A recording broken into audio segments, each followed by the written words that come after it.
So dito tayo ngayon sa ating paksa, The Strong Objections of ISDE and Other Groups on Health Reform. Ayawan ko po kung nakapanood kayo doon sa programa ni sino to? Johnson Amican, ano? At saka sino bang special na na siya pa yung representative ng Ellen G. White Estate sa Pilipinas. Brian Tolentino, ano? Napakinggan niyo yun? Kasi minsan may 5 yata na video na napanood ko tungkol doon at nakita ko kung paano nila sinisikap na bigyan ng justification ang SDA Church sa hindi nila pagsunod sa liwanag ng health reform. At nakita ko doon, kaya nga inihanda ko sana yung mga pangsagot doon, kaya lang hindi natuloy dahil napunta na nga tayo sa ibang Kaya medyo hindi na natuloy yung mga inihanda natin na mga paksa. Ngayon, sa umagang ito ay nais kong ating talakayin ang mga yon, di lamang maka-encounter kayo personal ng mga ganong objection na kung papakinggan natin parang tama. Kasi medyo malakas yung kanilang argumento. Pero alam po ninyo, mismo sa Bible at sa SOP, ando naman yung sagot sa mga objection nila. Basahin muna natin itong 1 Peter 3:15. Ano po ang sabi dyan? But sanctify the Lord God in your hearts and be ready always to give an answer to every man that asketh you a reason of the hope that is in you with meekness and fear. Maging handa tayo na sagutin ang sino mang tao na magtatanong sa atin tungkol sa punto ng ating pananampalataya. Na sabi dito may kaamuan at pagkatakot. Pero syempre bago yan, mayroon tinatawag na personal preparation. Sanctify the Lord God in our hearts so that we can face those objections against our faith. Dito sa objection number 1, aywan ko kung na-encounter yun, pero madalas naman natin na-encounter yan, di ba? Why Jesus multiplied fishes for the people to eat? Why He did not multiply only the bread and other food instead? Di pa ba? Meron namang tinapay. Kung gusto yung pakainin ng mga tao, bakit pati isdi pero narami pa? Dapat tinapay na lang, di ba? O kaya magpahanap pa siya ng ibang pagkain na gulay na pwede niyang paramihin at hindi pati isdi para ramihin pa. So ano ba talaga ang layunin ni Kristo kung bakit niya pinarami ang mga yun, pati isda pinarami? Ito muna, bigyan ko kayo ng paunang thought. Okay, the purpose of Christ in multiplying bread with the fishes was to let them see the miracles and believe on Him as the Messiah. Yun ang nasa isip ni Kristo nung pinarami niya yung tinapay na yun at isda. At iyon ay makikita mismo sa kanyang statement sa mga tao. Basahin natin balik tayo doon sa John chapter 6. Simulan natin, basahin na lang natin yung ilang talata dito. Hindi kasi medyo mahaba ito. Yung ikwento na lang natin yung iba. Sabi dito sa John chapter 6, simulan natin sa talatang G. And Jesus said, make the men sit down. Now there was much grass in the place, so the men sat down, in number about 5,000. Napakarami nila, Kasi ang binilang dito ay mga lalaki lang. Maliban doon sa mga babae, mga kabataan, mga bata, hindi kasama. And Jesus took the loaves, and when He had given thanks, He distributed to the disciples, and the disciples to them that were set down, and likewise also of the fishes as much as they would. So pati yung mga, kasi di ba, ilan ba yung baon ng bata na pinarami? 5 barley loaves and 2 small fishes, di ba? Yun ang sabi doon. Yun ang pinakuha ni Kristo at pinarami. Now when the people therefore saw that Jesus was there, ito na yung pagkatapos nilang kumain dito, di ba? Gusto nga nilang gawin si Kristo na hari by force. Kaya umalis si Kristo at sinusundan-sundan siya, hinahanap siya ng mga tao, kinabukasan. When the people therefore saw that Jesus was not there, neither His disciples, they also took shipping and came to Capernaum seeking for Jesus. And when they had found Him on the other side of the sea, they said unto Him, Rabbi, when camest thou thither? Sabi. Tapos tingnan ninyo ang sagot ni Kristo sa kanila. Jesus answered them and said, Verily, verily, I say unto you, ye seek me not because ye saw the miracles, but because ye did eat of the loaves and were filled. So dito natin makikita yung layunin ni Kristo, bakit pinarami niya yung isda. Bakit po? Bakit pinarami niya yung isda at kasama yung tinapay? Hindi para ituro sa mga tao na ang magandang pagkain ay isda, kundi gumawa siya ng milagro para paniwalaan nila siya na siya yung ipinangakong Mesias. Kaya ngayon nasabi dyan, no? Kaya ngayon, yun ang ini-expect ni Kristo na maging responde ng mga tao, response nila. Na dahil sa mga miracles na yun na kanyang ginawa, ay maniwala sila na siya yung Mesias kasi nagsisimula pa nga ang ministry ni Kristo rito, di ba? Hindi pa siya tumatagal. Hindi pa nga siya kinikilala kung sino ba itong taong to. Hindi, kahit ipinakilala ni Juan si Kristo sa kanila, pero yung kanilang, kasi yung kanilang perception, yung kanilang pangunawa, hindi ganun kabilis. Kaya, kahit sinabi na ni Kristo ay ni Juan doon sa, di ba, doon sa ilog ng Jordan, ito yung paparating na hindi ako karapat-dapat na magtanggal kahit sintas man lang ng sapatos at pinatutuhanan sa akin na siya yung anak ng Diyos. At tuloy, sinabi ni Juan yan doon sa ilog ng Jordan. Pero yung mga tao nga hindi ganoon kabilis yung kanilang pangunawa at pagtanggap kay Kristo. Kaya si Kristo sinisikap naman niya na patunayan na yung patutuo ni Juan tungkol sa kanya ay tama. Kaya gumagawa siya ng mga milagro para makita ng mga tao na siya ngayong Mesias. Kaya lang, ano ang nakita ni Kristo doon sa mga tao? Napansin niya. Nakuha ba nila yung katotohanan o yung mensahe na nais ituro ni Kristo sa kanila? Bakit siya hinahanap-hanap? Siya na pala yung Mesias, hanapin natin. Ganun ba ang isip ng mga tao? Hindi po. Anong sabi niya? Katotohanan sinasabi ko sa inyo. Hindi dahil nakakita kayo ng milagro, kaya hinahanap ninyo ako. Kundi dahil kayo ay kumain ng tinapay, hindi na nga niya binanggit dito yung isda kundi at nabusog kayo. Yun ang sabi. Di ba masakit yon? Pero yun naman ang totoo Yun ang nakita ni Kristo sa mga tao, kaya siya sinusundan hanggang doon sa kabilang pangpang ng dagat ng Galilea. Okay. Kaya, nagparami ba o di si Kristo ng isda at tinapay? Kasi sabi ng mga tao, ano ang patutuo mo na ikaw nga yung ano? Pagsabi ni Kristo na ako ang tinapay ng buhay, sabi na nila, paano ibibigay ng taong ito ang kanyang laman na ating kainin? Kaya nagsialis, pati yung ilan sa kanyang mga alagad, di ba? Aside from 12 disciples, ay meron pa siyang 70 disciples na isinugangan niya na gumawa ng mga milagro. At sa panahon na yun, umalis yung mga 70 disciples sa kanya. At ang natira ay 12 disciples lang. Yun po ang nangyari sa panahon kung babasahin niyo yung buong context ng Kapitulo 6 ng John. Hindi na muli nagparami si Kristo ng pagkain dahil nakita ni Kristo na hindi nila nakuha yung lesson na gusto niyang ituro sa kanila. Kaya ngayon, may mga tao na nagbabasa din ng John, ganun din, parehas din sila ng mga tao na yun na naghahanap kay Kristo ng panahon na yan. Ang natutunan nila, yung pagkain, hindi yung milagro na ginawa ni Kristo. Yun po ang totoong nangyayari hanggang sa ngayon. Kasi siyempre yung isip ng tao, yung nature ng tao, simula nung panahon ni Kristo, ipalala pa nga Kaya ngayon, ganun din ang ginagamit nila tuloy na rason, di ba? Bakit si Kristo nagparami ng isda, nagpakain? Yan ang rason nila. Pero yun nga, ang layunin ni Kristo, ba't siya nagpakain? Hindi para ituro na yun ang tamang kainin, kundi magpakita siya ng milagro para siya ipaniwalaan na siya yung ipinangako na darating na tagapagligtas.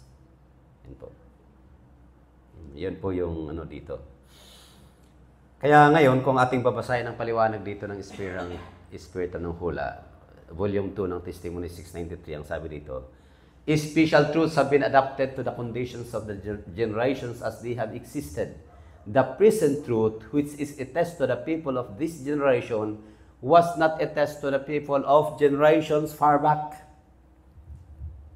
Kaya yung mga present truth na nasa atin ngayon, nasubukan sa mga tao sa henerasyon na ito, ay hindi subukan sa mga tao sa mga henerasyon na matagal nang lumipas. Kailan ginawa ito ni Kristo? Ilang henerasyon nang lumipas? 2,000 years ago, di ba?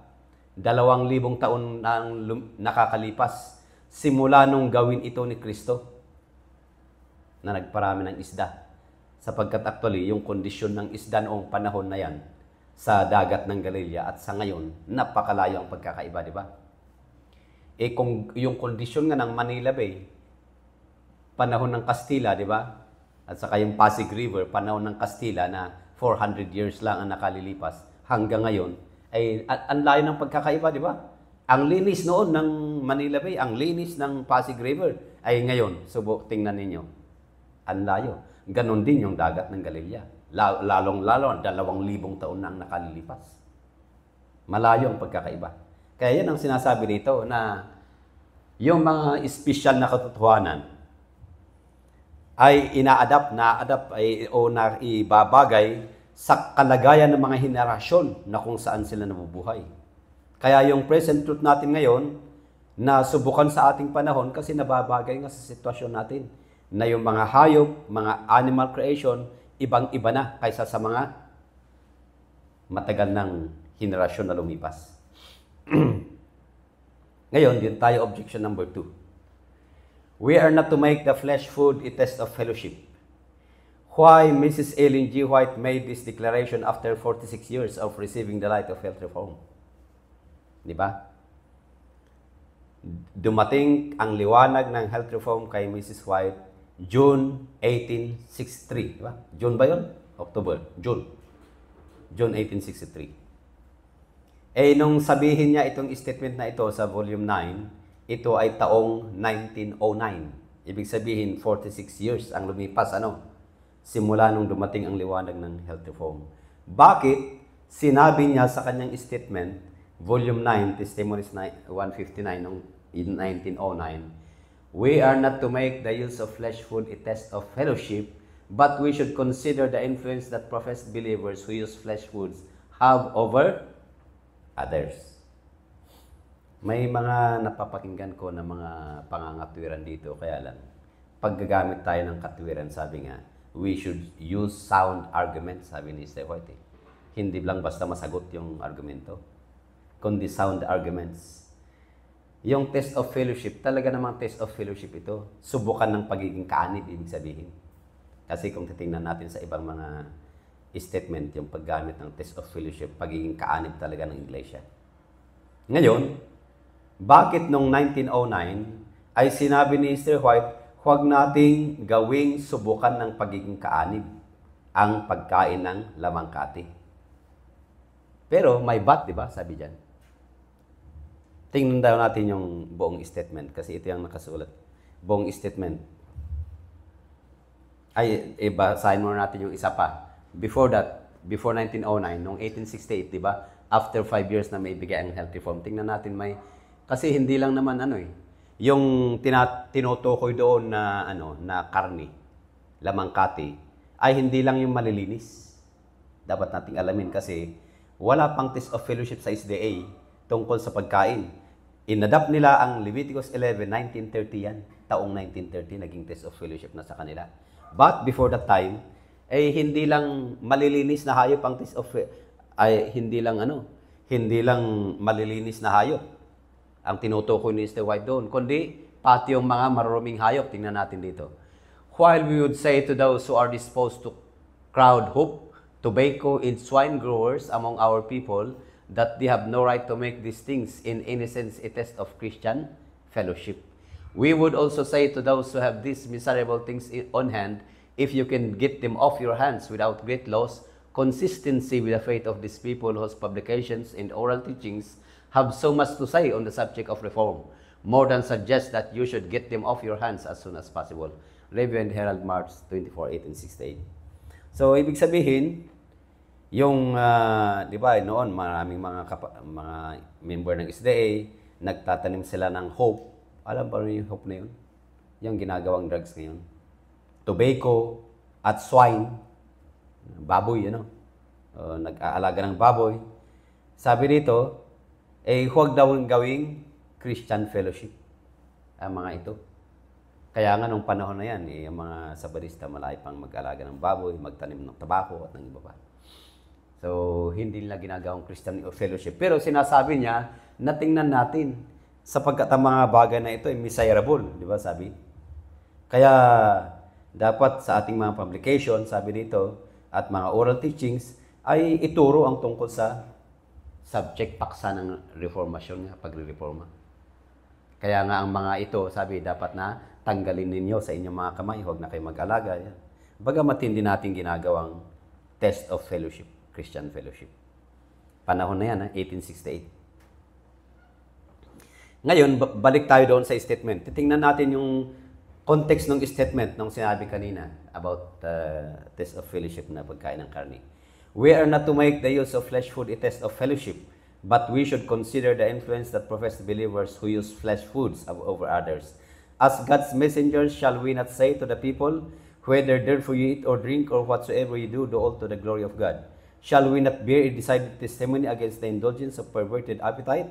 Will any who are ministers of the gospel, proclaiming the most solemn truth ever given to mortals, set an example in returning to the flesh pots of Egypt?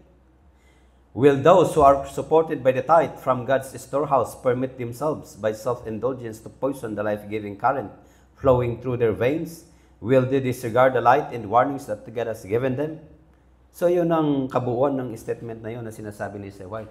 Bagamat hindi natin ginagawang test of fellowship sa ngayon, yung pagkain ng lamangkati, pero yung bawat isa sa atin, lalong-lalo na yung mga ministro na nangunguna sa gawain, ay tingnan nila, sabi na, huwag yung babalik sa flesh pots of Egypt, lamangkati ng Ehipto.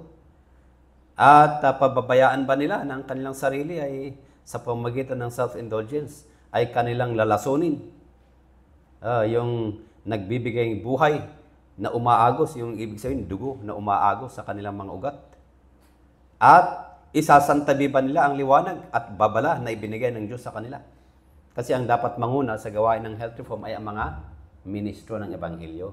Kaya lang tingnan natin mamaya, bakit ganun kabagal ang development na hanggang 1909 ay hindi pa rin pwedeng gawing test of fellowship yan sa kanila, samantalang how many years na ang lumipas? 46 years na.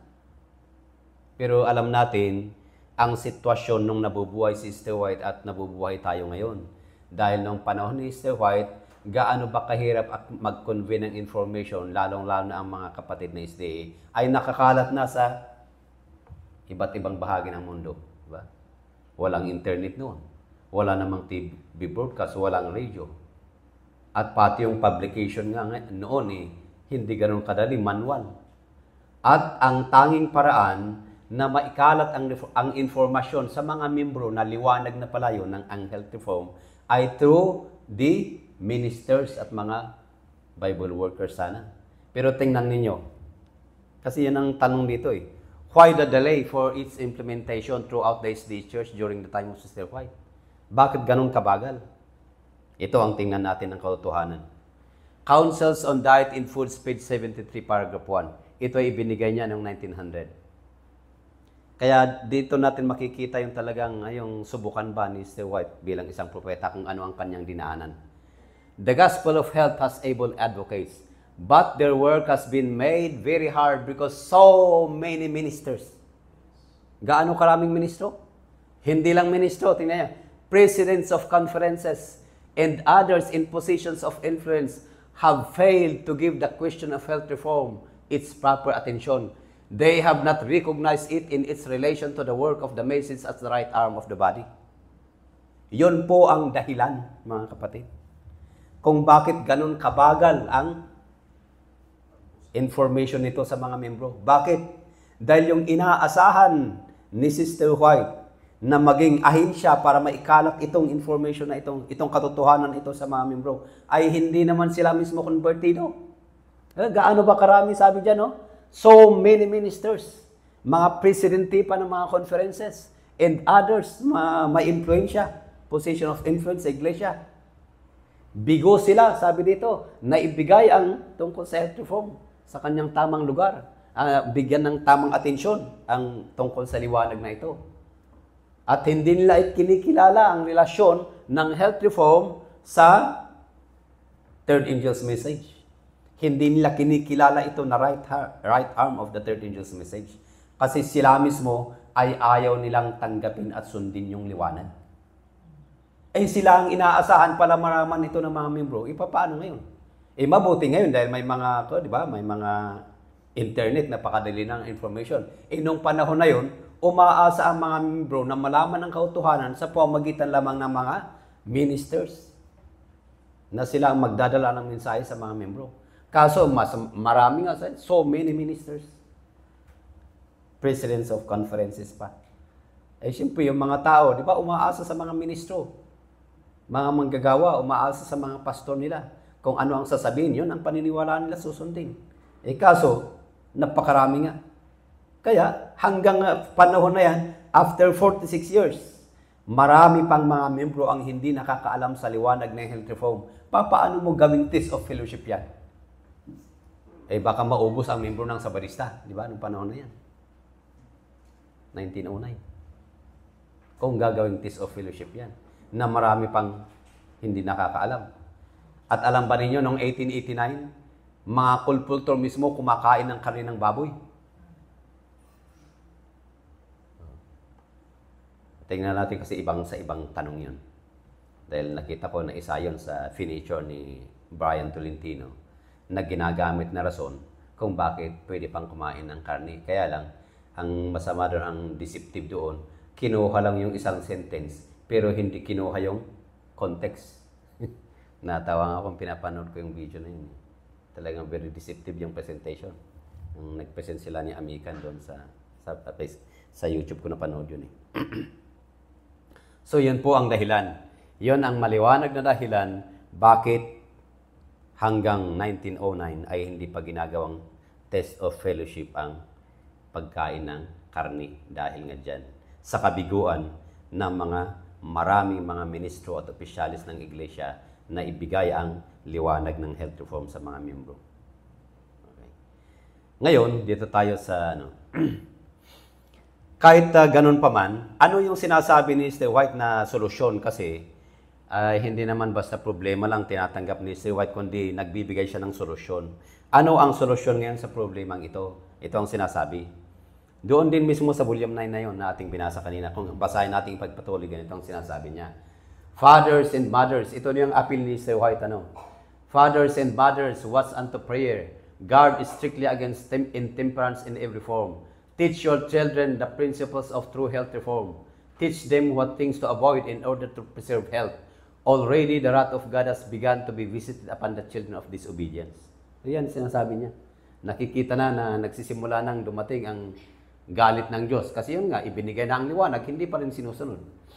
Greater effort should be put forth to educate the people in the principles of health reform. Cooking schools, ito yung mga ibinigay niya na solusyon. Cooking schools should be established and house-to-house instruction should be given. Bahay-bahayan na ninyo, mga membro, para ibigay ang instruction, okay, in the art of cooking wholesome food. Old and young should learn how to cook more simply. Wherever the truth is presented, the people are to be taught how to preserve food in a simple yet appetizing way. They are to be shown that a nourishing diet can be provided without the use of flesh foods. Yun po ang sinabi niya sa kanyang pagpapatuloy. Kaya huwag lang tayong titigil doon sa isang statement, tapos doon na lang tayo, didiinin na natin yun. Hindi basahin natin yung buong context kung anong gusto ng propetesa na nagsulat, kung anong gusto niyang mangyari. Kaya nga sabi niya, dapat mag-establish tayo ng mga cooking schools para ituro ang tamang pagluto ng mga appetizing food na kapalit ng karne. Kasi siyempre, hindi mo naman basta-basta tanggalin, di ba? Yung karne, doon na nasanay ang mga tao. Dapat ituro yung tamang paraan ng kung paano pasarapin yung pagkain na kahit gulay lang. Yan ang sinasabi dito. Yung mga ina ng ama ng tahanan, ituro nila sa mga anak nila. At yun nga, sabi dito, mag-establish tayo ng mga paaralan na kung saan ituro yung art ng cooking wholesome food. At i-house to house pa, sabi dito, ibahay-bahay ninyo. Sabihin sa mga membro. Yun ang sinasabi ni Mr. White. At kung saan man ipangaral yung kautuhanan, yung mga tao ay dapat turuan kung paano maghanda ng pagkain sa isang simple ngunit masarap na paraan. Kasi siyempre pag hindi sanay na pagluto ng gulay, sabi nga nila walang kalasa-lasa dahil hindi nga nila alam. Ang alam nila yung gulay, kahit may gulay, may sahog na karne o kaya isda. Diba? Yan lang alam nilang luto, paraan. Pero kung ipatikim natin sa kanila naman yung yung pag marunong na tayo magluto ng vegetarian at ipatikim natin sa kanila, anong sasabihin ng mga tao? Masarap din pala. Marami na akong karanasan ganyan doon sa mga pinupuntahan ko. Yung mga kapatid natin nagluluto tapos ipapatikim sa kanila mga kapitbahay, mga Katoliko at mga Protestante. Sabi nila, masarap din pala. Nasa art lang ng cooking yan. Yan ang sinasabi ni Mr. White na dapat turuan ang mga tao ng isang nourishing diet na hindi na kailangang gumamit pa ng mga lamangkati. Yan po yung sinasabi niya na solusyon sa problema na yan.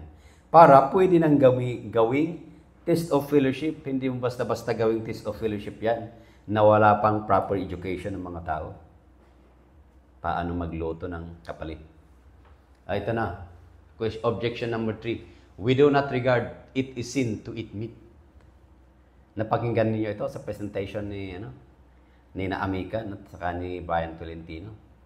Yung sinasabi ko na kanina na ang kinukuha lang nila yung gusto nila doon sa statement pero isasantabihan nila yung iba, hindi nila kinukuha yung context para madaya yung mga tao. Anong sabi dito sa kanilang ginamit na statement? Manuscript 15:18-89.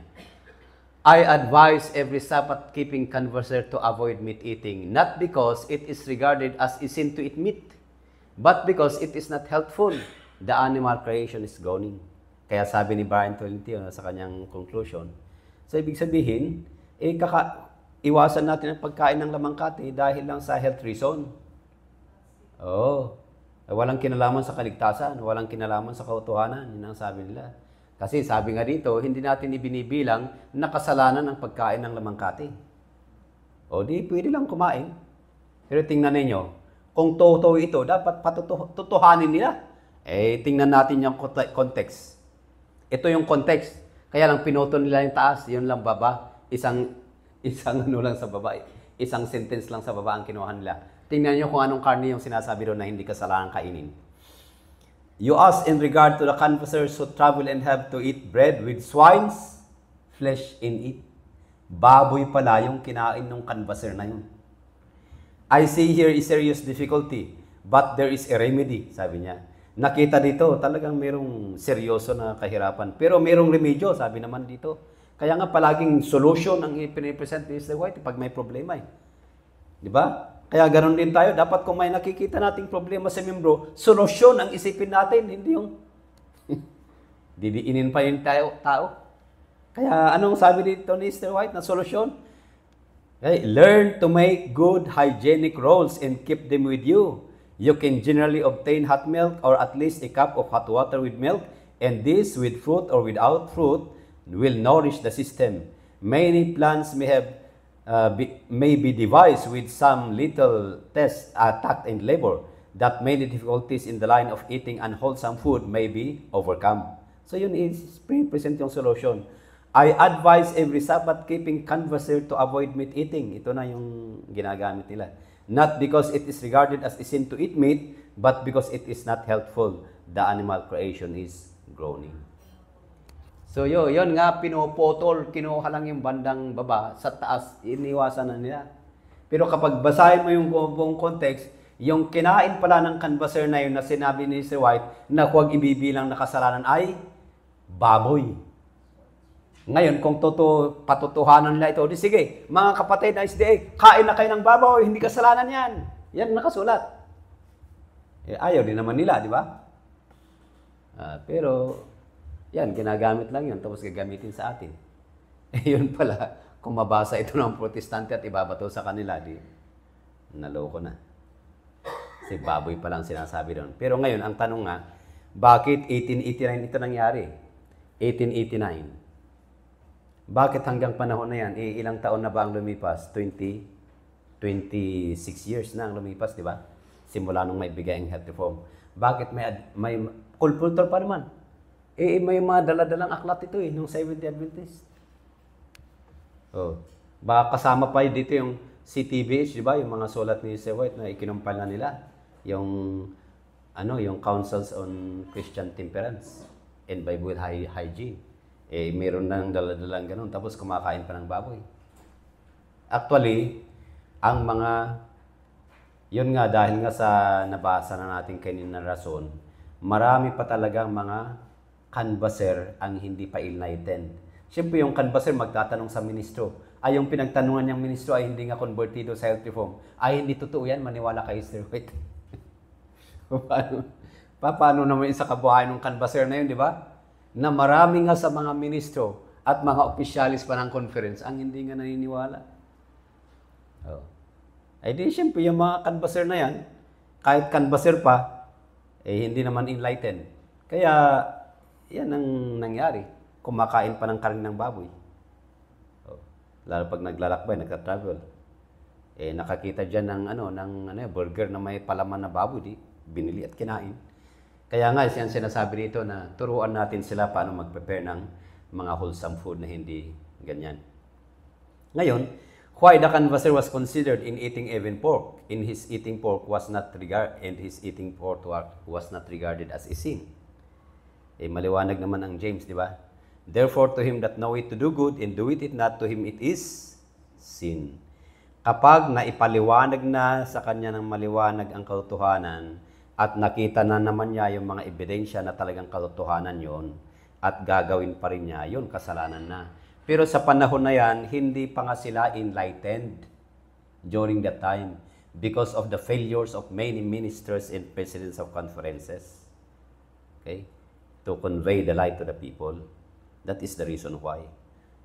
Kasi sabi rito sa 5 BC 1145, we shall not be held accountable for the light that has not reached our perception, but for that which we have resisted and refused. A man could not apprehend the truth which had never been presented to him, and therefore could not be condemned for the light that he had never had. Maliwanag naman yan. Hindi tayo kukondinahin sa liwanag na hindi natin tinanggap at dumating pa sa ating pag-unawa, perception. We must receive it, we must have to understand it. At kung i-resist pa rin natin, doon mananagot na tayo. Kasi ang lahat ng mga yan, tinatawag na sins of ignorance, di ba? In His sufferings and death, Jesus made atonement for all sins of ignorance. So, sa kanyang paghirap at kamatayan, ay tinubos lahat ni Kristo yan, mga sins of ignorance na yan. Kaya nga, may mga liligtas na kumakain ng baboy, di ba? Katulad ni Martin Luther. Kumakain ng baboy, naglilinggo, hindi naman nagsasabado yun. Dahil hindi niya natanggap yung liwanag na yun. Pero maliligtas siya. Bagamat gumagawa siya ng kasalanan, pero yun ay tinatawag na sins of ignorance. Pero, sabi dyan, but there is no provision made for willful blindness. Ang willful blindness, ibig sabihin, yung nalaman mo na ng kautuhanan, dalawa yun eh. Nalaman mo ang kautuhanan, hindi mo pa rin tinanggap. At saka isa pa, may pagkakataon kang alamin ang kautuhanan, ayaw mo lang pakinggan. Kaya sabi nila, ay, huwag na akong pupunta dyan. Alam mo, may pangangaral. Hindi ko na pupunta dyan, o kaya huwag nang nating pag-aralan yan. Total, hindi ko rin naman kaya hindi ko lang kayang, isa kabuhayan yan. Kaya huwag na nating pag-aralan. Pero may tsansa ka na malaman. Yan ang tinatawag dyan na willful blindness. 5 BC 1145. Ngayon, how about the light that we have received? Yung liwanag na ating tinanggap. Okay, naipaliwanag na sa atin. At nakita natin yung lahat ng mga ebidensya na talagang katotohanan yun. Ano ang sabi dyan? We are accountable for the light which they received and which was handed down as an inheritance for us. And we are accountable also for the additional light which is now shining upon us from the Word of God. So maliwanag yan, Great Controversy 164. Kapag dumating na sa atin ang liwanag, na ipaliwanag na sa atin, na pag-unawa na, at may mga kadagdagan pang kautuhanan at hindi natin tatanggapin, doon tayo mananagot. Okay. Kasi sabi dito, yung ating mga tungkulin at mga obligasyon ay naging mas mahalaga pa habang tumatanggap tayo ng mga dagdag pa na pagkaunawa sa kautuhanan. Light makes manifest and reproves the errors that were concealed in darkness, and as light comes, the life and character of men must change correspondingly to be in harmony with it. So maliwanag dito. Habang paparami ang liwanag na ating natatanggap, ang ating ugali at buhay ay dapat na mabago. Okay? Na naayon doon sa liwanag na ating natanggap. Since that were one sins of ignorance because of the blindness of the mind, can no more be indulged in without incurring guilt. As increased light is given, men must be reformed, elevated and refined by it, or they will be more perverse and stubborn than before the light came. Gospel Workers 162. So maliwanag dyan. Habang paparami ang mga liwanag na ating natatanggap, ay dapat tayo ay mareforma, maitaas at mapapino sa pamamagitan nito o kaya maging mas matigas pa tayo bago dumating ang liwanag. Okay. At yung sins of ignorance, hindi naman nanatiling sins of ignorance kapag andyan na yung mga liwanag na naipaunawa sa atin. Yan po ang totoo. Ngayon, ano ang sinabi ni Sir White? Sinabi ba niya na mananatiling hindi kasalanan yun? O kasalanan na? After 13 years, ano ang sinabi ni Sir White? Bagamat na i-consider yung canvasser na kumain ng baboy, ay ibinibilang na hindi kasalanan. Pero ano ang i-declare ni Sir White after 13 years? Simula nung pagkain ng canvasser na yun, di ba? Anong taon yun? 1889, di ba? After 13 years, ano ang sinabi ni Sir White tungkol dyan sa pagkain ng lamangkati? O kaya pagtanggi sa liwanag ng health reform? Ito ang sabi, "The Lord has given His people a message in regard to health reform. This light has been shining upon their pathway for 30 years. And the Lord cannot sustain His servants in a course which will counteract it. He is displeased when His servants act in opposition to the message upon this point, which He has given them to give to others. Can He be pleased when half the workers laboring in a place they teach that the principles of health reform are as closely allied with the third angel's message as the arm is to the body, while their co-workers by their practice teach principles that are entirely opposite? This is regarded as sin in the sight of God." So ano ang sinabi niya? Noong 1902, after 13 years, ibinibilang na ito ay kasalanan. Kapag tatanggihan mo pa o kaya kukontrahin mo yung naibigay na liwanag tungkol sa health reform. Okay? Ito na ay ibinibilang na kasalanan sa harapan ng Diyos. Hindi na sasabihin na we regarded it not a sin. Kasi maliwanag dito eh. This is regarded as a sin in the sight of God. Kapag pagkatapos na may ibigay na, may paunawa na sa atin ang liwanag ng health reform, at ito pa rin ay tatanggihan natin o kaya kukontrahin natin, ito ay ibinibilang na nakasalanan sa harapan ng Diyos, paningin ng Diyos. Yun po ang sinabi sa atin. Kaya hindi naman natili na we do not regard it as sin to eat pork. Pork at saka kung pork nga, di lalo na yung ganon din yung malilinis. Kasi sa panahon na yan, hindi pa nga na-inform ang mga membro. Pero sabi dito, pagkatapos na maipaliwanag na, kasalanan na talaga yan. Ngayon, sa huli, ano yung kwan? Isa pa na sinabi ng pastor na yun, ang prinsipyo lang daw dyan ay temperance, pero ang health reform ay hindi raw prinsipyo. Di ba? Napakinggan ninyo na kanyang reson. Pero dyan, babasahin na lang natin ito, statement. Ang dami-daming statement na sinabi ng SOP na ang health reform ay prinsipyo talaga. Hindi sabi na ang temperance lang daw ang principle. Kasi maliwanag dyan, no? The principles of health reform should be carefully and thoroughly set before all, both patients and helpers. I am instructed to bear a message to all our people on the subject of health reform, for many have backslidden from their former loyalty to health reform principles. Ibig sabihin, ang health reform ay talagang isang prinsipyo at hindi lang parang yung sabihin na payo lang dahil sa kalusugan, na hindi raw prinsipyo. Yung temperance ang prinsipyo. Yun ang napakinggan ko doon sa YouTube. Pero hindi po yung totoo dahil napakaraming statement. Kinuha ko lang dito yung dalawa lang, pero napakaraming statement si Sister White na sinasabi niya na ang health reform ay prinsipyo. Kaya nga sila, I take health reform as a principle, sabi mismo ni Sister White. So, ibig sabihin, prinsipyo po ang health reform at hindi lang sabi na dahil lang sa kalusugan. Dahil sabi nga dito sa volume 7, di ba? Hindi yung liwanag ng health reform given for us for our salvation and for the salvation of the world. Because it is a principle. So yun po, hanggang dito lang po mga kapatid. At nawa po ay nakita natin ang panig ng katotohanan at hindi doon sa mga kumukontra ng katotohanan. Muli, magandang umaga sa inyo lahat.